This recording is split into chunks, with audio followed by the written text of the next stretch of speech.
지지난주 서울대 행정대학원의 석사 박사 과정 그것을 방어를 해달라고 그래가지고 행정학회 회장님을 그래. 그래서 해달라고 그래가지고 60명을 석사 박사 하는 행정대학원에 가는데 채찍빚을 한 사람이 하나도 없어. 너무나 슬퍼. 여기 채찍빚 해본 사람 뭐로 해보세요? 논문 쓸 때도 쓰고. 아니 논문 쓰는데 프로그램 뭐를 깔아서 무엇을 이용을 했어요? 그냥 GPT 씁니다. 템플스리. 그러면 25불 주고 아니 그냥 저 무료 버전 씁니다. 받은 아드도 씁니다. 받아 쓰고 또 다른 부분 물어보죠. 물어보죠. 뭐 GPT 구글 말고 미트. 그거 말고 벚꽃으로 쓰는 거 제일 많이 쓰는 거 그걸 가르쳐 주려고 내가 한 거예요. 제일 많이 쓰는 것을 가르쳐 드리려고. 여하튼 시간 갑시다. 시간이 없으니까. 인공지능 시대의 인문학과 기술과 교육의 융합 전략이.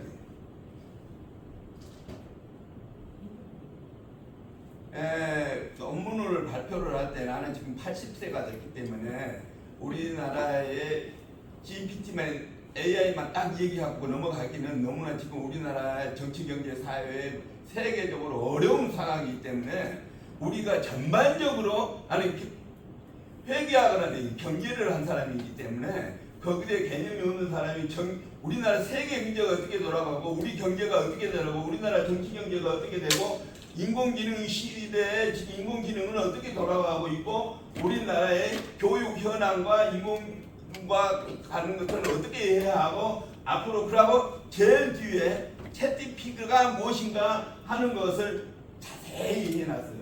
시간에 맞춰서 하겠습니다. 20분 되면 알려주세요. 세계 경제와 정치 경제 코로나 이후에 지금 나오는 것만 얘기를 했어요. 코로나 이후에 우리가 엄청 어렵다. 8, 9% 성장하던 것이 우리나라 세계 경제가 5, 6% 성장하던 것이 3%에서 2%에서 막 이렇게 어렵다. 세계 선진국, 중진국, 우리가 이제 후진국 이런 식으로 이거 한번 이런 거 쭉 보세요. 넘어갈 시간이 할 수가 없으니까. 우리 세계 코로나로 인해 가지고 미국, 유로, 일본, 중국, 세계 그것이 연도별로 23년, 24년 지금 현재를 얘기를 하고 있는 거예요. 어렵다. IMD에서 한국에 관련되어 있는 것 요것을 경제 성과, 정부의 효율성, 기업의 효율성, 인프라를 해가지고 딱 조사를 했는데 어렵다. 우리나라가 또 세계 주요한 경제 성장률도 이렇게 봐보면 어렵다. 코로나 이후에 IMF에서 조사한 것이 2019년에 코로나19를 가지고 딱 3.8% 하는 것이 마이너스로 내려갔다. 우리나라도 역시 어렵다. 이런 거. 코로나 이후에 세계 경제 중국, 인도, 인도네시아 이렇게 어렵다 하는 거. 우리나라의 정치, 경제, 사회의 문제점. 첫 번째, 경제 성장률이 예전같이 8, 9% 성장하던 것에서 3% 성장하다가 지금 마이너스로 가고 있다. 문재인 정부에는 더 마이너스였다. 윤석열 정부는 더 어렵다 하는 거. 오늘도 저출산에 관한 얘기했는데 110만 명씩 났는데 지금 우리나라가 OECD국의 최하위다. 0.72다. 작년에 22만 3천 명 나가가지고 저희 해결되면 안 된다 하는 얘기. 세계 속에 여러 가지 경제 성장이나 뭐 하는 거, 문재인 정부 문제점, 소득주도 성장이 포괄적 성장이 뉴딜 정책이 했는데 결과는 마이너스 1.2%였다. 정치가 경제를 발목 잡는 이런 나라 지금도 그러고 있잖아요. 윤석열 정부에서 하고 있는 거. 회계 투명성이 우리가 GDP로 하면 우리가 한 6위권인데 2018년에 63국에서 제일 꼴찌, 2019년에 62, 2024년에 37이다. OECD 국가 중에서 최하위다. 우리나라 회계 투명성이 엉망진창이 일어나서 네 사람이 감옥에 가고 우리가 이명박이나 박근혜 정부들 탄핵을 당하는 것인데 문재인 정부, 윤석열 정부도 조사해가지고 하는 것에 따라서 그 사람도 안 된다는 보장이 없다 이런 거 이런 이 얘기가 문제예요. 이번에 2024년 10월 총선이 한번 보세요. 개판이라 이렇게 여론이 좌파가 정부를 지배를 해가지고 지금 난리치고 있는데도 하최고 어디고 지금 경치를 못하는 여도 야도 이것도 동서로 딱 나눠져 있다. 이게 여론이 그 국민 우리 학회가 왜 정치학계, 행정학계, 정책학계, 교육학계 학회가 이 얘기하는 거 귀담아 듣지를 않은 이런 놈 정치 이게 총선의 이런 성격 현 정부 국민들이 인정을 하지 않는다. 지금 윤석열 정부 역대 대통령 중에서 최하위 여론조사 대통령도 다 저런 상태면은 저 탄핵하려고 하면 탄핵할 수 있다. 세계 경제에서 한국의 위상이 2050 클럽에 봐보면 우리가 한 7위권이 된다. 그것도 한번 보세요. 2050 클럽, 3050 클럽 인구가 2만 불 소득에 인구가 5천만이 된 것을 2050 클럽이라고 그래요. 2050 클럽에 제일 먼저 됐던 것이 일본, 미국, 프랑스, 이탈리아, 독일, 영국 다음으로 아시아에서 일본 다음으로 우리가 2012년 6월 달에 2만 불 소득에 1인당 GNP가 2만 불 소득에 인구가 5천만이 돼가지고 2050 클럽에 뒤에 되어 있다. 2050 클럽에 진입하는 나라는 세계 경기가 어려울 때도 뚝 떨어지지 않고 경기가 회복되면은 엄청나게 빠른 속도로 성장을 한다. 지금 미국 같은 경우는 미국에 지금 엄청나게 너무 회복이 전 세계 모든 나라는 어렵다고 그러지만 미국은 지금 8~9%의 성장률을 가지고 있다. 그래가지고 여러분들이 이자율이라든가 여러가지 그런 금리라든가 이런 것이 어려운 것을 여러분들이 느끼고 있지만 후진국이나 중진국이나 우리나라는 엄청 어렵다. 이거 2050 클럽에 진입한 나라는 2~3년 안에 3만 불, 5만 불로 막 증가한다. 우리나라가 2050 클럽에 저게 진입하는 나라 중에서 이탈리아하고 독일은 저거 3만 불 소득이 떨어져 가지고 빠져나왔고 작년에 우리가 35,600불로 일본을 능가했다. 일본을 34,000불로 했다. 일본을 최초로 능가하는 그런 나라인데 회계 투명성이나 이런 것이 괴판이다. 한국이 사회 발전하는 과정 쭉 한번 보세요. 이것이 굉장히 중요하다. 1950년에 우리 6.25가 났을 때 1인당 GNP가 얼마였냐 하면은 1인당 GNP가 64불이었어요. 미국이 얼마였냐? 250불, 우리 분이 5번이나 잘 살았어요. 필리핀이 650불, 우리 10배나 잘 살았어요. 그랬는데 6.25 이후에 우리나라는 3만 불 소득 해가지고 2021년 34,000불을 해가지고 미국보다 60배를 잘 살고 그렇게 했는데 초창기에 6.25 이후에 미국이 지원을 해가지고 우리나라 소득 방부를 보내고 월남 파병을 해가지고 8~9% 성장을 해서 1988년 세계올림픽을 치르고 95년 OECD 가입하고 2002년에 우리가 그 월드컵에서 4강을 했던 이런 나라. 그러는데 세계화에 대한 대비를 안 해가지고 김영삼 정부 때 세계화 한다고 그래가지고 1997년 IMF 때 우리가 마이너스 성장을 했는데도 불구하고 김대중 대통령이 150억 불 IMF에서 빌려가가지고 1년 만에 다 갖고 3% 이상의 성장을 가져와가지고 지금 잘 나가고 있다. 그런데 잘못하면 우리도 필리핀이나 아르헨티나나 브라질 같이 우리도 나라도 그렇게 망할 수가 있다. 잘해야 한다. 정치 경제 정치하는 사람 정신 잘해야 한다. 학교가 학교 나와야 한다 하는 거예요. 회계 투명성에 관한 얘기 쭉 한번 보세요. 이런 개선해야 한다. 우리 부패 인식이 우리나라 이렇게 39위다.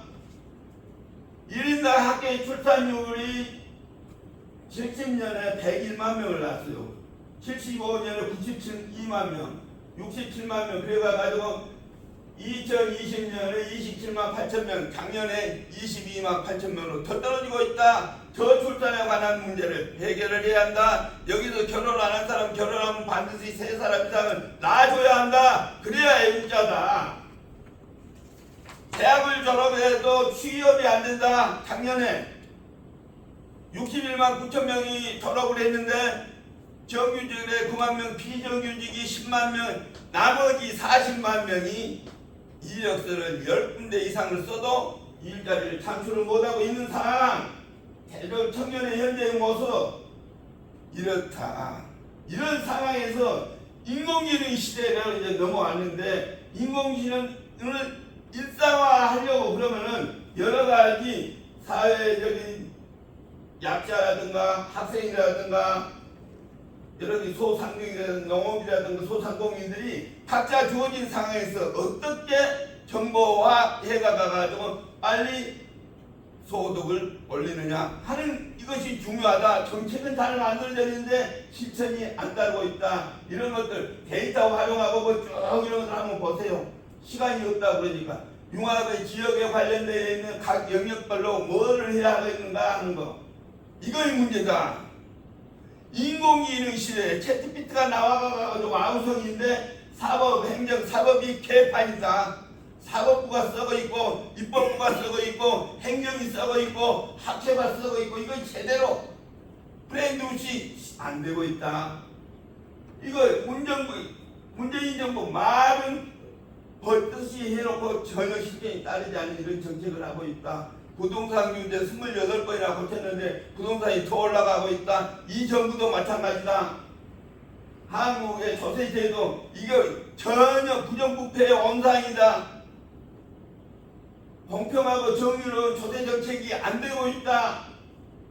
우리가 정책 분석을 할 때 프렌드우시 경영학에서 피터 드리커가 얘기를 할 때 경영은 계획을 하고 실행을 하고 반드시 평가를 해가지고 피드백을 해서 그것을 다음 계획 세울 때 수정하거나 달성 것은 지속적으로 해가야 하는데 이런 것들이 제대로 안 되고 있다. 계획 세우고 실행하는 것까지는 나는데 평가하는 시스템이 전혀 안 되고 있다. 우리 교육학회도 마찬가지. 평가하는 시스템이 평가를 해가지고 잘못된 것은 고쳐가고 잘된 것은 계속 더 달성에 이렇게 해가야 하는데 평가하는 시스템이 제대로 안 돼 있다. 이거 제대로 해야 한다. 나라 살림도 문재인 정부가 얼마를 했냐? 57조 적자 나는데 윤석열 정부 87조 적자 내가가지고 정부 규정도 안 지키고 하고 있는 이것이 문제다. AI 시대의 한국의 경영 혁신에 관련된 이런 것을 쭉 어떻게 해야 할 것인가 자세한 것은 너무 이거 시간이 없으니까 벌써 다 지나갔네. 이걸 한번 보세요.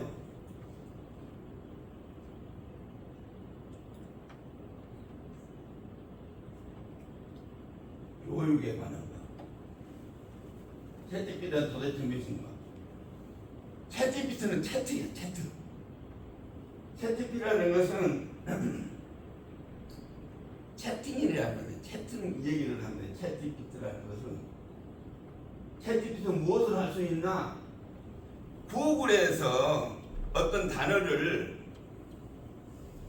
뭐라도 물어보려고 하면은 그 단어에 대해서 내가 묻고자 하는 단어 중심으로 물어보면은 그 단어에 대한 검색이 나오는 것이 구글의 검색이고 챗GPT는 뭐라고 하느냐? 질문을 하는 거예요. 질문을.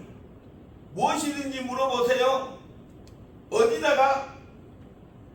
구글의 챗GPT 2019년에 구글에서 챗GPT 3.0 만들었을 때 3.0 만들어가지고 검색해서 검색 기능을 약간 변형을 해가지고 챗GPT 3.0을 만들어 놓고 25분을 받아야 그걸 벌 수 있게끔 그렇게 해놨어. 돈 버는 식으로.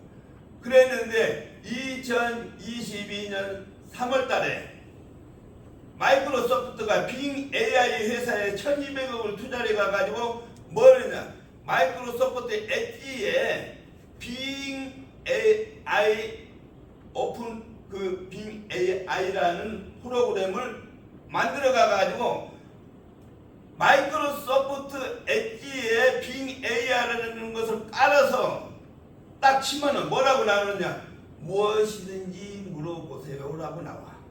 그러면 무엇이든지 물어보래 한글로 나오고 영어로도 나오는데 그것을 무엇인지 물어보세요 하는 것에 내가 궁금한 사항을 물어보면 돼. 그 물어보는 것을 뭐라고 하냐. 그런 기술을 프롬프트 엔지니어라고 그래요. 프롬프트 엔지니어링.